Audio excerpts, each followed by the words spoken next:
Hello everyone, welcome back. In this session, we'll be solving Jan 2023 paper 2H.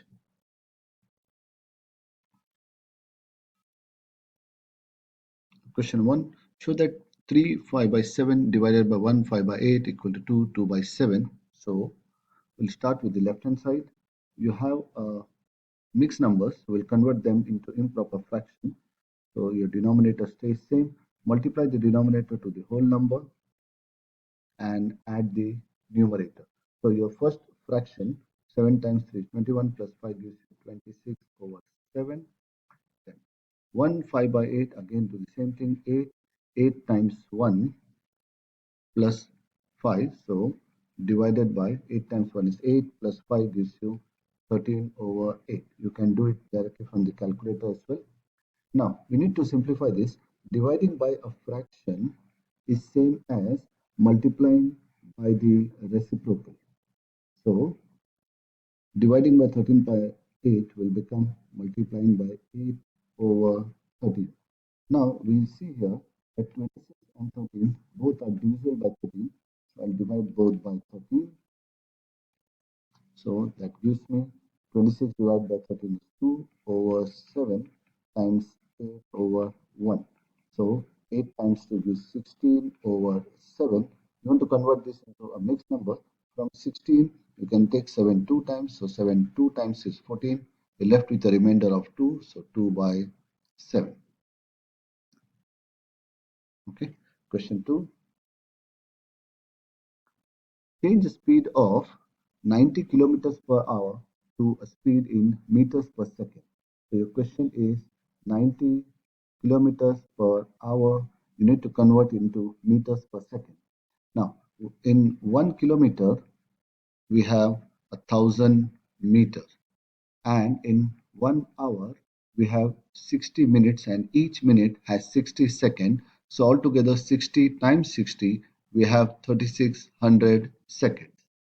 So 90, convert kilometer into meter, you will multiply by 1000. So in place of kilometer, I'll write 1000 meter, and in place of hour, it will be 3600. So 90 times 1000 over 3600, that gives me answer 25. So your final answer is 25 meters per second. So 90 kilometers per hour is same as 25 meters per second. You multiply by 1000 by 36. Write your final answer here, 25 meters per second. Okay, moving to the next question. Question 3 is on sets. Okay, the universal set is from 11 to 20. Set A is a set of even numbers. A intersection B is given to us. A union B complement is also given. Question is to complete the Venn diagram. Okay, so step 1, universal set is given. Set A is a set of even numbers. So let's list all the even numbers from the universal set. So the first even number is 12. Then you have 14, 16, 18, and 20. So these 5 elements will go in circle A. Now, so to complete your Venn diagram, first thing you always try to start with the intersection. The common element of set A and B is 12, 16, and 20. So I list the elements here, 12, 16, and 20. Now, set A, there are total 5 elements. Out of those 5, we already listed 12, 16, and 20. So the remaining 2, that is 14 and 18, we can write in the outside part of circle A. That is the remaining part of A. So 14 and 18 will be here. Now it says A union B complement is 17 and 19. It means outside both the circles, outside the both circle A and B, we have 17 and 19. Okay, now we are left with circle B, the remaining part. So let's check which number is remaining. So we didn't write 11, so we'll have 11 here. We have 12 here. We don't have 13. 14 is here. Again, 15 is missing. Then we have 16, 17, 18, 19, and 20. So we have all the numbers. Okay, and our Venn diagram is complete. Okay, moving to question number 4. The diagram shows rectangle ABCD, length is 24, The widths are given to you 5x minus 1 and 3x plus 7.4. Question is to work out the perimeter of the rectangle. The perimeter of the rectangle means you need to add the outer length. Now, we don't know the width, so first thing is to find the width of the rectangle. Now, since both widths are equal, so we can write an equation. 5x minus 1 is 3x plus 7.4. Now, we need to bring both extremes together. It's always better to shift the smaller variable term. So I'll shift 3x to the left and I'll get minus 1 to the right. So 5x will stay same and 7.4 will stay same. I'm shifting 3x to the left, so positive 3x will become negative 3x. Minus 1 is going to the right, it will become plus 1. So 5x minus 3x will give it 2x equal to 7.4 plus 1 is 8.4. Divide both sides by 2. You get your answer x equal to 4.2. Now we got the value of x. Now we can work out the width of the rectangle. So the width of the rectangle is given to us 5x minus 1. So substitute the value of x. So 5 times 4.2 minus 1. So that is 5 times 4.2 is 21 minus 1. So the width is 20 centimeter. Now in the rectangle, question is to find the perimeter. The width is 20 and the length is 24. So perimeter will be add up all the four sides. So perimeter is 24 plus 24, add both length and both width. So your final answer will be P equal to 88 centimeters. Okay.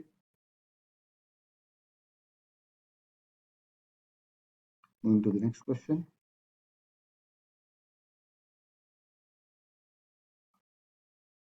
The weight of a cake is 2.75 kg. Correct to two decimal places.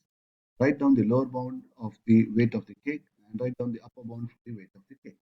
Okay, so it is rounded to two decimal place.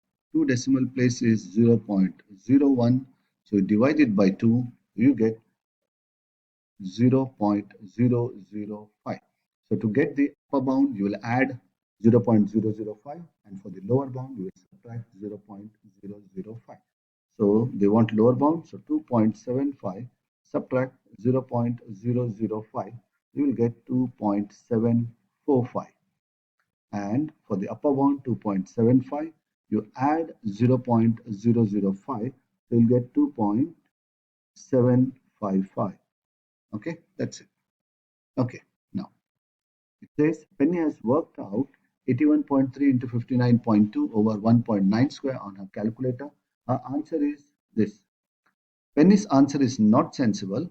By rounding each number to one significant figure, work out a suitable estimate to show her answer is not sensible. Okay, so let's copy down the numbers. We have 81.3 times 59.2 over 1.9 square. It says round the numbers to one significant figure. So when you round it to the first digit, you will get here 81.3 will become 80 times. Round it to the first digit, 59 will become 60.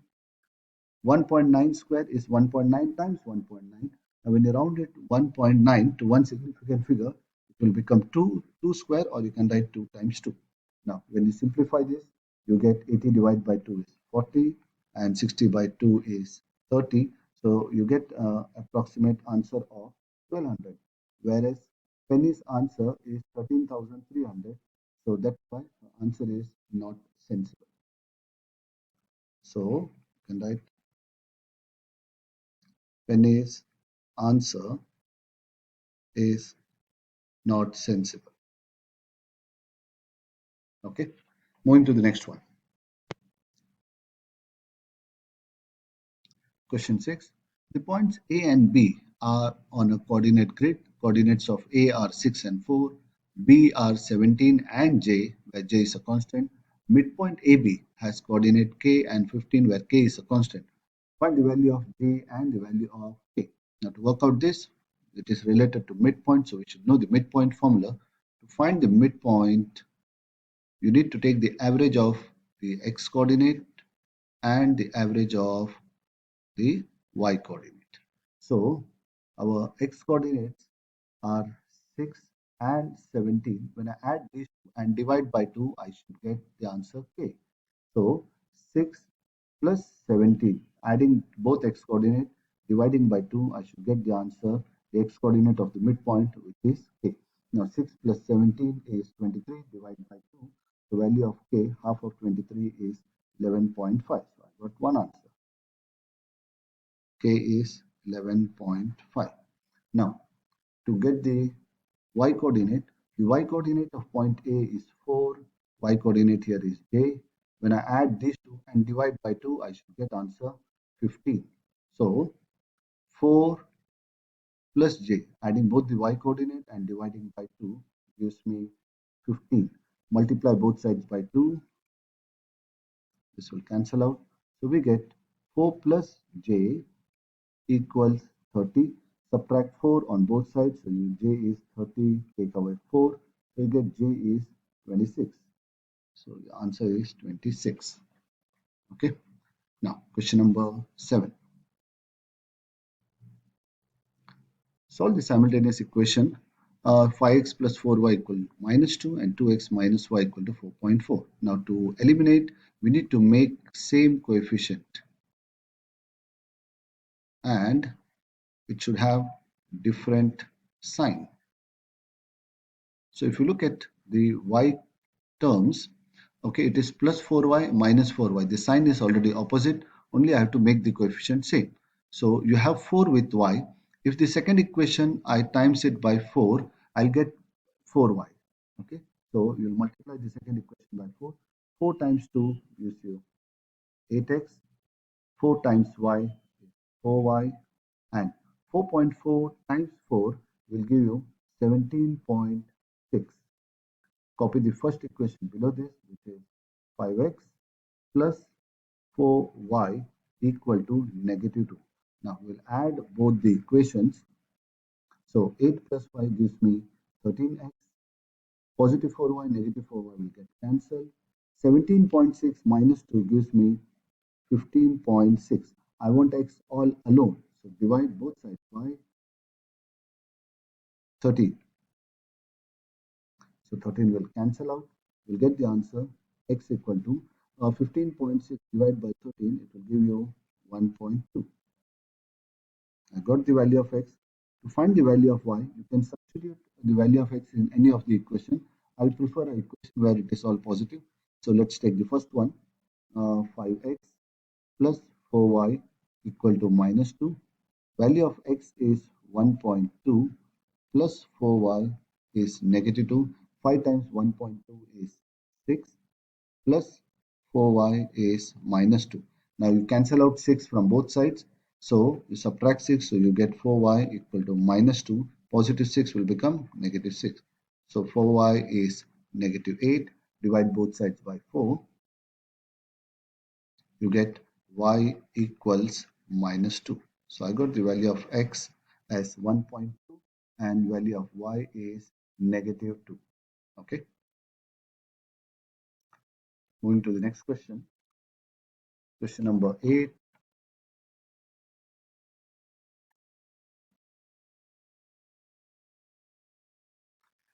Matthew is going to invest 5,000 Swiss francs for 2 years. He can invest his money in Bank G or in Bank H. Okay. In Bank G, he will get 1.6% per year on compound interest. Okay. And Bank H will give you 2.9% interest added after 2 years. It gives you a flat interest of 2.9% after 2 years. The total amount of interest Matthew would receive at the end of 2 years from Bank G is more than the amount of interest Matthew would receive at the end of 2 years from Bank H. Okay. How much more? So basically, you need to work out the interest for each and find the difference. Okay. So let's start with Bank G. The amount invested is 5,000. Okay. So right here, the heading Bank G.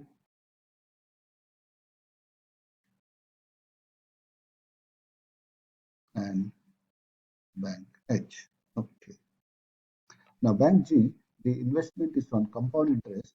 So the formula for compound interest, the amount invested is 5,000.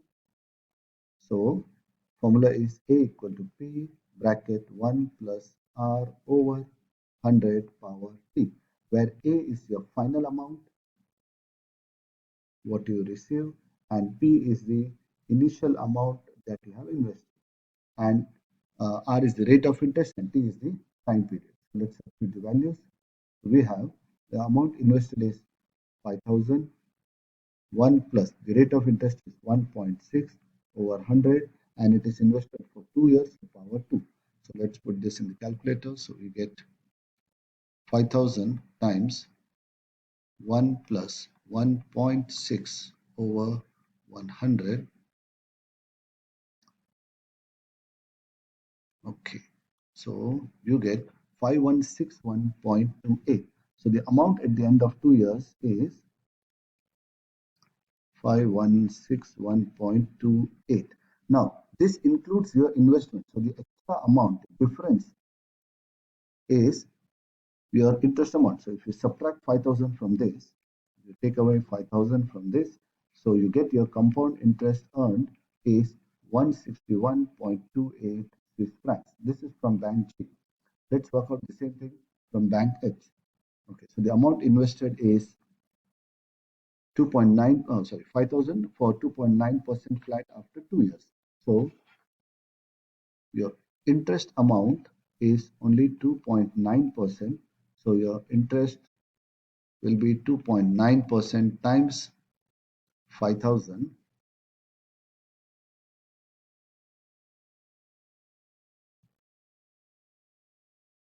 Okay, so you have 2.9% of 5,000,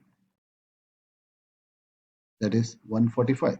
So in bank H, you will get an interest amount of only 145 Swiss francs. Okay, so obviously bank G is paying you more. Now they want you to find the difference. So your difference would be 161.28 subtract 145. That will give you 16.28. Okay, so final answer is the difference between the two interest is 16.28 Swiss francs. Okay, next one, moving to question number 9. Write down the value of m plus 2 whole square where m is a positive integer. When the power is 0, okay, the answer will be 1. Okay, part B, 3 bracket a square b4 whole cube. So here we use the power rule. Okay, you have a power m and you have power n. In that case, you simply multiply the power. Now you have 3a2 b4 power 3. So suppose 3 has no power, I'll put it as 1. You multiply the outside power to the inside power. So you have 3, 1 times 3 will give you 3, a 2 times 3 will give you 6, and b 4 times 3 gives me 12. You can evaluate. 3 cube is 27. So final answer is 27, a6, b12. Okay. Question C, factorize fully. Now to factorize, you need to find the HCF. Now, to find the HCF of 14 and 21, you need to look for the biggest number that can divide 14 and 21. So 14 and 21 we can divide by 7, so we can factor out 7. Now for the variables, we need to, when you find HCF of variables, you will take the variables which are common with least power, that is smallest power. So we have x in both. We have, so write here x. The small power of x is 2, so I can factor out x2. Similarly, you have y in both, so you write here y. The small power of y is 2, so I can factor out y2.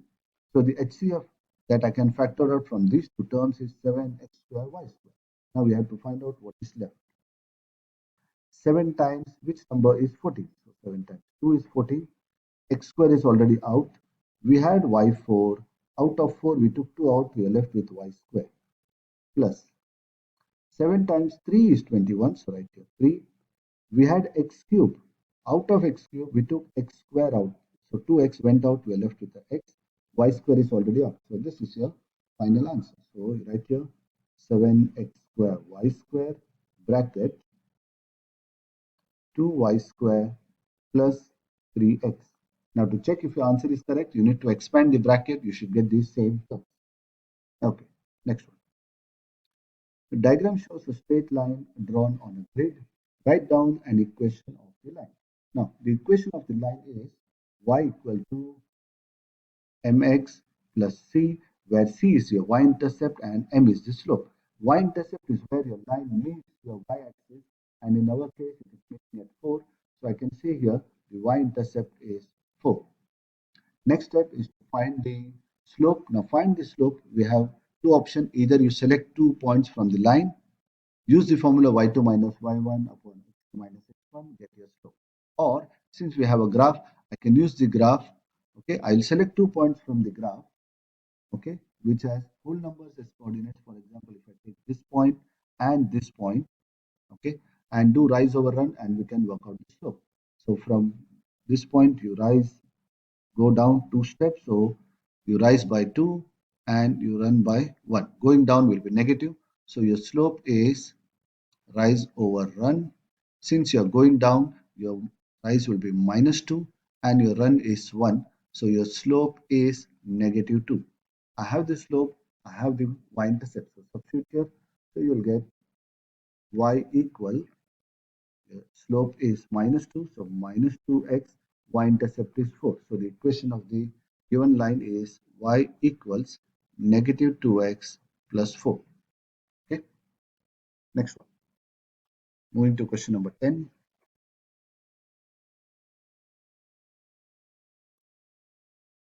Okay.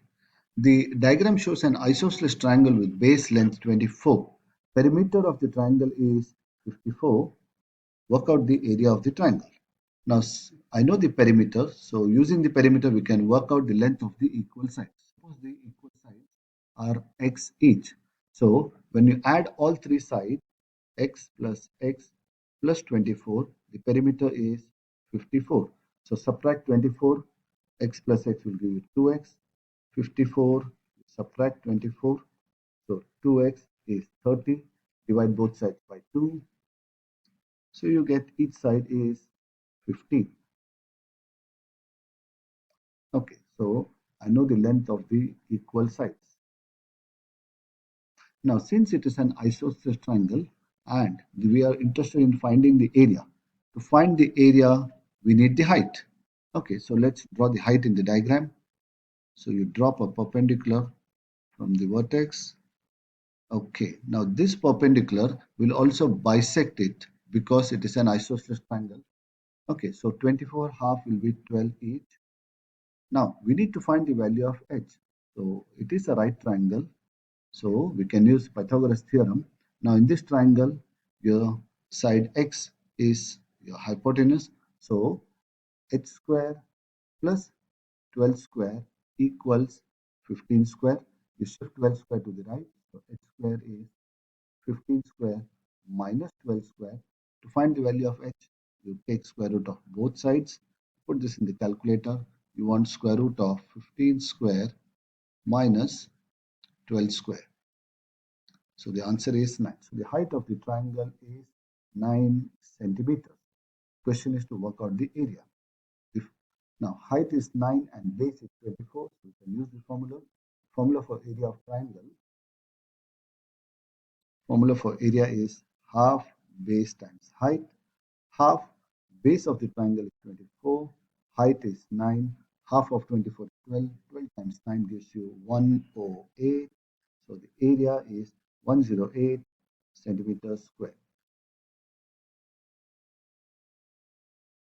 Okay.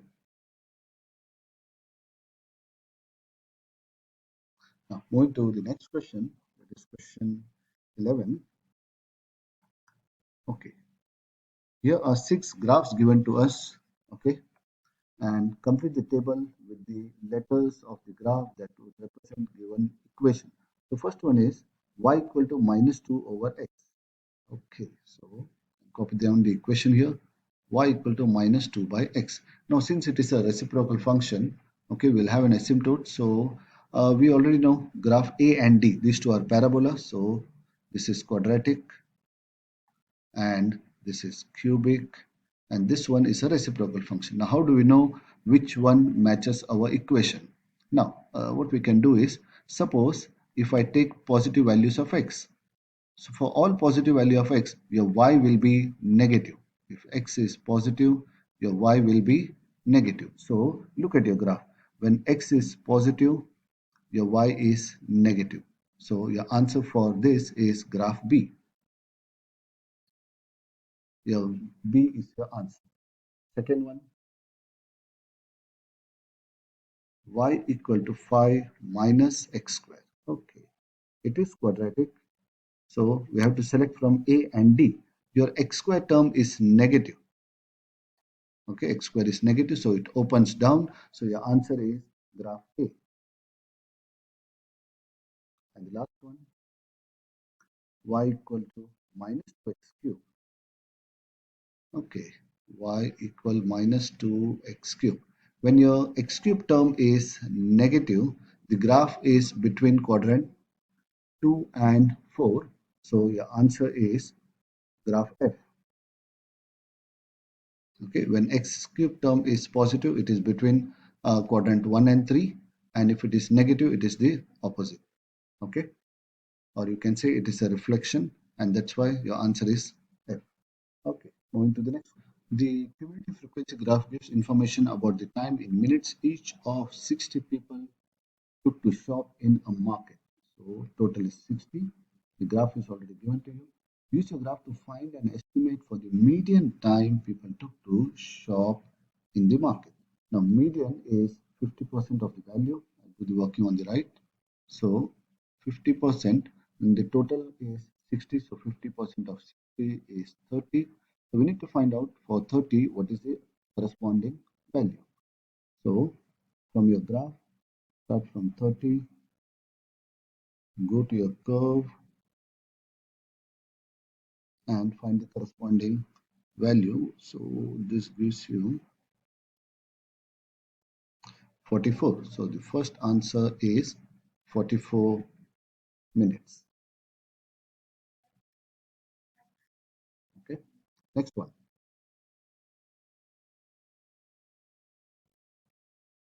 It says use the graph to find an estimate for the number of people who took longer than 55 minutes to shop in the market. So you want to find more than 55 minutes. So in this case, you will start from x.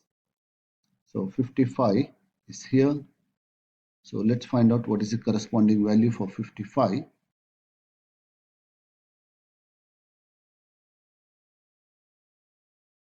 Okay, join it.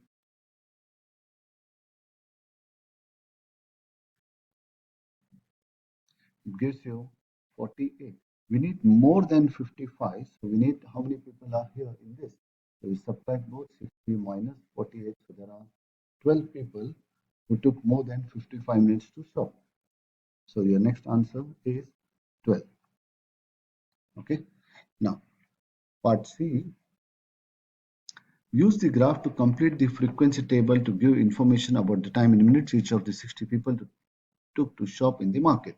Normally the frequency is given, we find the cumulative frequency and then we plot it to get your graph. Now it's exactly opposite, so I'll add one more column here where we have the cumulative frequencies. So these values we can get it from the graph. So we need to find the corresponding value for 10, 20, 30, 40, 50, 60, 70 from the graph. So let's go back to the graph.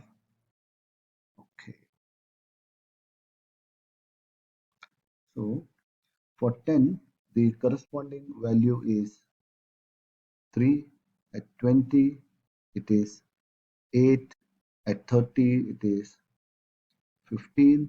At 40, it is 25. At 50, it is 40. And at 60, it will be 55. And lastly, at 70, it is 60. So it is 3, 8, 15, 25. So the cumulative frequency is 3, 8, 15, 25. And the remaining are 40, 55, and 60. 40, 55, and 60. Now we need to reverse it. So just subtract. 8 minus 3 gives me 5. Same way, 15 minus 8 gives you 7. 25 minus 15 gives you 10. 40 minus 25 is 15. And 55 minus 40 is 15. And lastly, 60 minus 55 gives you 5. So that's how you complete your frequency. Okay. Now, moving to the next question. Question number 13. It's a linear equation. Solve x plus 3 over 5 minus 7 minus x over 5 equal to 4.3. Now, when you have variables, numbers in the denominator, it's better to remove the numbers, eliminate them. Now, to do that, the easiest way is first thing, put bracket for the two fractions. Now, LCM of 4 and 5 is 20. So, we will multiply both sides of the equation by LCM 20.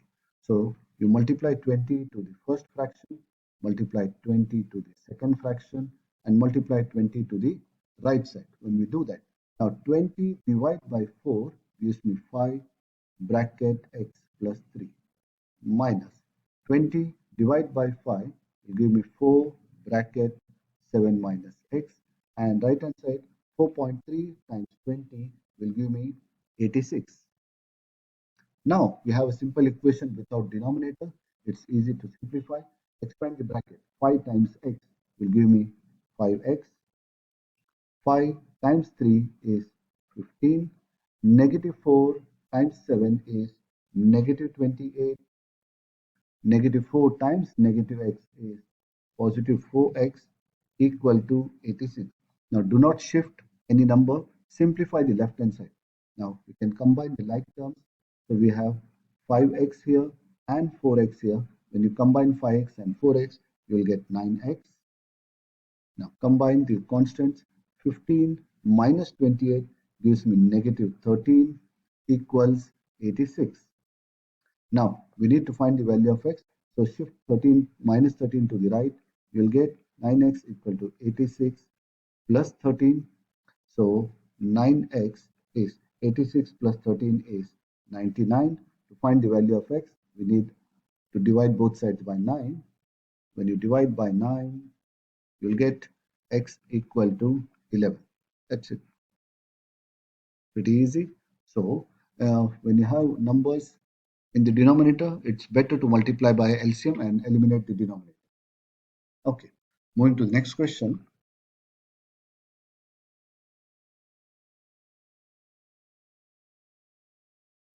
Question 14. A, B, C, and D are points on a circle with center O. E, B, F is a tangent to the circle at point B. Work out size of angle DCB. They want you to find angle DCB. So I'll put on the property here so it becomes easy. So in a circle, okay. Now when you have a quadrilateral which is cyclic, all the four vertices are on the circle. The opposite angles are supplementary. When you add up the opposite angles, they will add up to 180. So A plus C is 180, B plus D is 180. So in the diagram, angle A and angle C are opposite angles of quadrilateral ABCD. So I can work out the value of angle C, which is 180, take away 40. So measure of angle DCB is 140 degrees. Okay. And they're asking you give a reason to your answer. So we'll write here opposite angles of a cyclic quadrilateral adds to 180.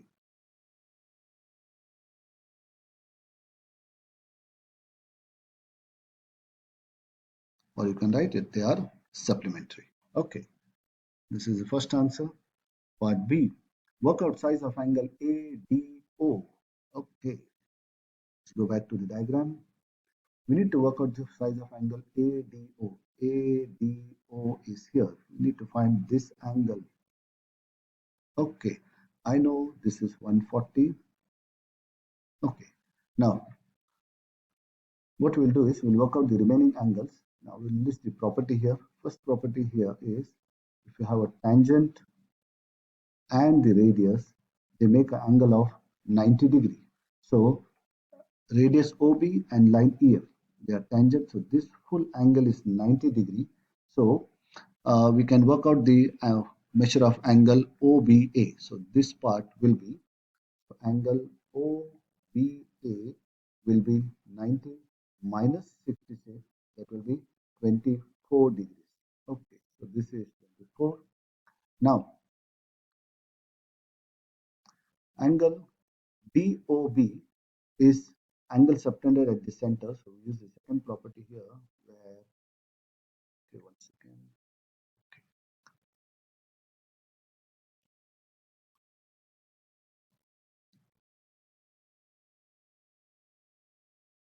So angle subtended by a chord at the center. Okay, suppose this is DOB, and from same point D and B, if you have an angle on the circle, these two angles are related. Angle DAB is subtended on the circle or on the circumference. Angle DOB is subtended by the same chord at the center. The relation is angle on the circle is x, at the center is twice the angle. So here, if it is 40, I can say angle DOB will be double. So angle DOB will be 80 degree. But I'm interested in the angle of the quadrilateral ADOB. So I need to work out this angle, the reflex angle. So you can write here angle, reflex angle DOB will be 360 minus 80. That will give you 280 degrees. Okay, so I have this angle. Now I have three angles of the triangle, so I can work out the missing angle. So to find the unknown angle ADO, you add all the three angles. So you add 40, 280 and 24. That gives you 344. So in the quadrilateral, total is 360. Subtract 344. So measure of the unknown angle, that is angle ADO, is 16 degrees. So this angle here is 16. Okay. So size of angle ADO is 16. Now, moving to the next one, question 15. Here is a list giving the numbers of runs scored last week by 11 members of cricket team A. The interquartile range of numbers of runs scored last week by 11 members of cricket team B is 42. Using a suitable calculation, write down one comparison between the numbers of runs scored by the two teams. Okay, now since the numbers or the scores of team A is already in order, we can work out the quartiles. Okay, so you have total 11. The number in the middle is 26, which is your median value. The first half, you take the middle number, that is 4 is your lower quartile, which is Q1. Similarly, the middle number for the second half, that is 34, is my upper quartile. So your interquartile range for team A is 34 minus 4, Q3 minus Q1, that gives you 30. Now this is for team A. Now team B, it is already given, the interquartile range is 42. Okay, so we can say the interquartile range for team B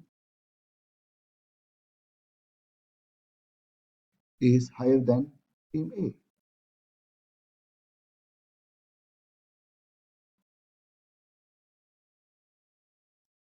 Than the interquartile range of team A. Okay, so one comparison is enough. Okay, that's what they're asking for. Question number 16. Use algebra to show that 0.438 recurring is 217 upon 495. Now, the number is 0.438. The dot is on 3 and 8. Only these two digits are recurring. Okay, so let's start. We'll say let x equal to 0.438 is recurring, so write 3838 as recurring. Since two digits are recurring,